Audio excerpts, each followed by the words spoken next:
Welcome back. Missy Heydrich here at the 2024 Big 12 Women's Basketball Media Day, now joined by coaches and players from West Virginia, picked fourth in the Big 12 preseason poll and number 16 in the AP preseason poll as well. Mark Kellogg, second year at West Virginia, and he is joined by senior guard J.J. Quinerly, junior guard Jordan Harrison, and redshirt senior guard Kylie Watson.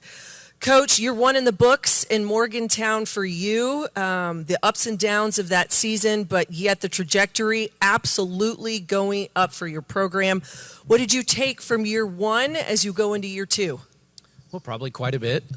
We were fortunate to put together a really solid season that also fortunately had more ups than downs, but a credit really to the players, and they bought into the process, and I think the vision fairly early.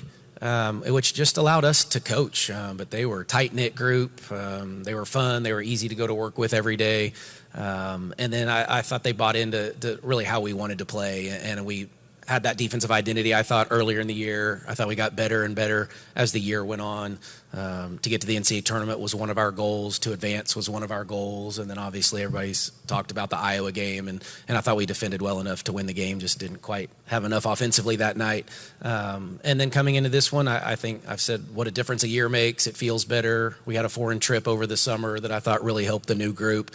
So just hopefully a little bit of the same, and then see if we can't even advance a little bit more. Well, you mentioned it, 25-8 overall, 12-6 a year ago in the Big 12, that NCAA tournament appearance. Defense is the name of the game. You are the top returning defensive team in this league. You allowed just over 57 points a game in conference games. How have things been going in practice? How did that summer trip help in really solidifying the defensive mentality for this group? Yeah, well, I think, we have a lot of really good defenders. I think the three here to my left were maybe top 3 or 4 in the league in steals, and we did turn people over at a high rate. We're trying to be a little careful just being defined by the defensive end. When we looked at all the numbers last year, we were, in that top 5 or 10 in the country defensively, depending on what metrics you look at, and about 40th in offense. And we want to get a little bit better on the offensive end to match what we are capable of on the defensive end. We're still a work in progress this time of year because it's so early, but I think you'll see, again, we'll still play a similar way. The summer just gives you those 10 practices when you have the foreign trip just to get a head start. And really for me, it wasn't to watch again these guys because I know what they're capable of. It was more of the newcomers and just trying to get them up to speed as quickly as we could. J.J. Quinerly, preseason All Big 12 selection. You were a first-team All Big 12 pick last year in the defensive team, the 2024 Big 12 Defensive Player of the Year. As Coach said, defense might be what you all hang your hat on. No coaching change for you that you had to manage in the offseason. So what was your offseason focus? Where did you look at that and say, this is where I can be better moving forward? I focused more on my releasing the ball quicker and catch and shoot threes and dribbling to my three-point shot, shooting behind screens, just getting that third level of my game a little better. As you think about how defense can create offense for yourself, what is it about kind of that defensive mentality that you have? Because I gotta be honest, not everybody really likes to play defense that much. You seem to really like it. I think my defense leads to my offense. If I'm playing good on defense, I'm probably going to go and transition where I'm good at and score the ball. So just that desire to want to do it, honestly. Well, I hope that rubs off on young kids because not everybody likes to play defense. Jordan Harrison, your first year at West Virginia, you were a second-team All-Big 12 selection and part of the All-Big 12 defensive team as well.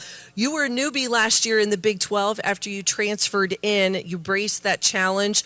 What did you learn about the Big 12, and what did it teach you about your game and where you need to be? Yeah, I mean, definitely last year I learned a lot, considering it was my first season.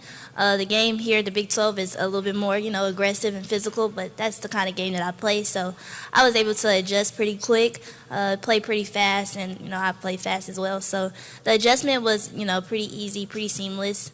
I would say it showed me that I fit right in and that I still have, things to work on, but I was able to, compete and, we still, were able to win. So, yeah.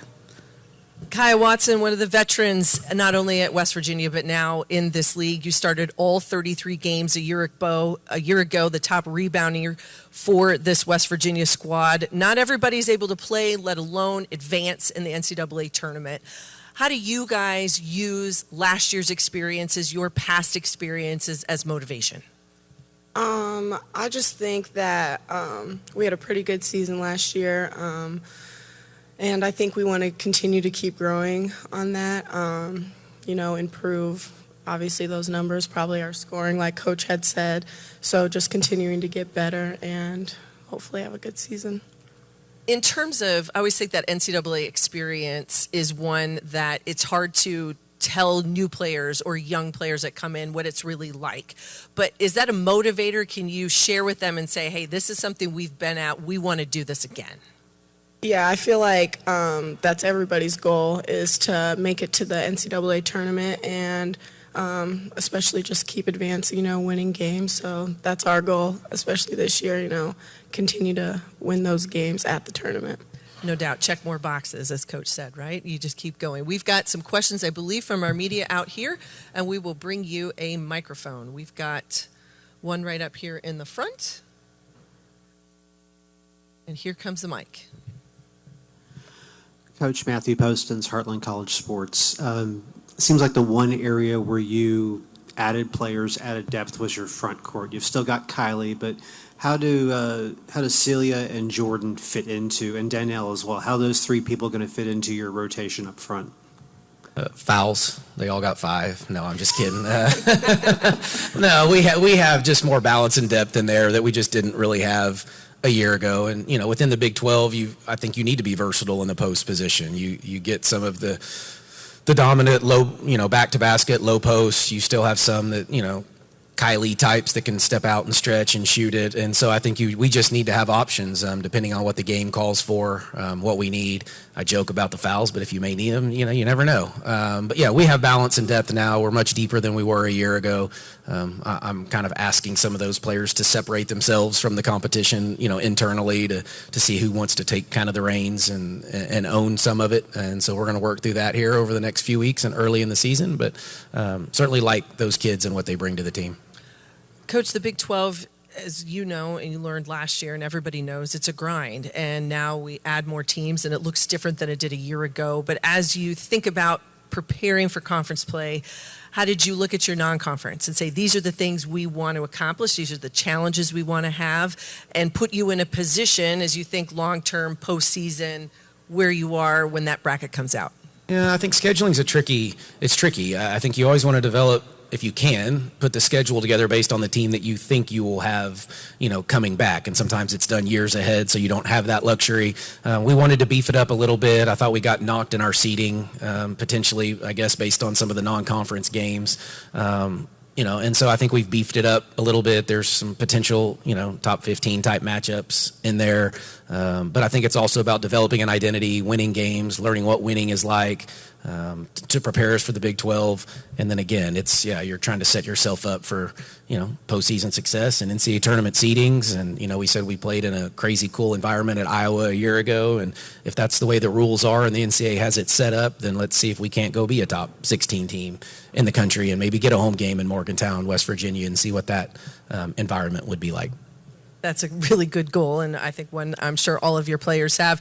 I'd ask you before we go one more question. The question was about your front court, but the back court really seemed to gel together a year ago. How important will it be for them to, in terms of who has your ball handler responsibilities, how you kind of dish that out a little bit and give them more options maybe off the ball in better scoring positions? Yeah, well, no, I mean, we go as kind of these two go to my left, and I got here. They're smaller guards, and a lot of people are like, can you play them together? Or are they gonna have to start and back up? And like, oh no, we're playing them together, and we're gonna figure it out. And it proved to work just fine. And no, they play off of each other. I mean, Jordan, I guess, would be more of the primary ball handler, but JJ has the ball in her hands as much as Jordan does, as our leading scorer and one of the nation's best scorers. So we're gonna let them play off of each other. I think they're they're more comfortable with each other.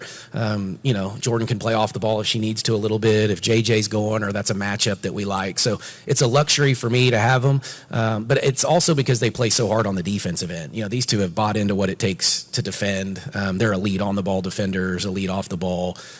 Jordan took, 30, 40 charges a year ago. And so they're just, when they'll do that, and if we're going to press and they're at the top of it, then the other three on the team don't have much of a choice but to kind of join in and play with that same energy and effort. So we will still go as this group goes, but they're certainly the head of the snake, as we call them. Well, great leadership, good veterans at the front, a lot of depth coming back for West Virginia. Wish all of you the very best as this season progresses. Up next, we will have coaches and student athletes from Arizona State.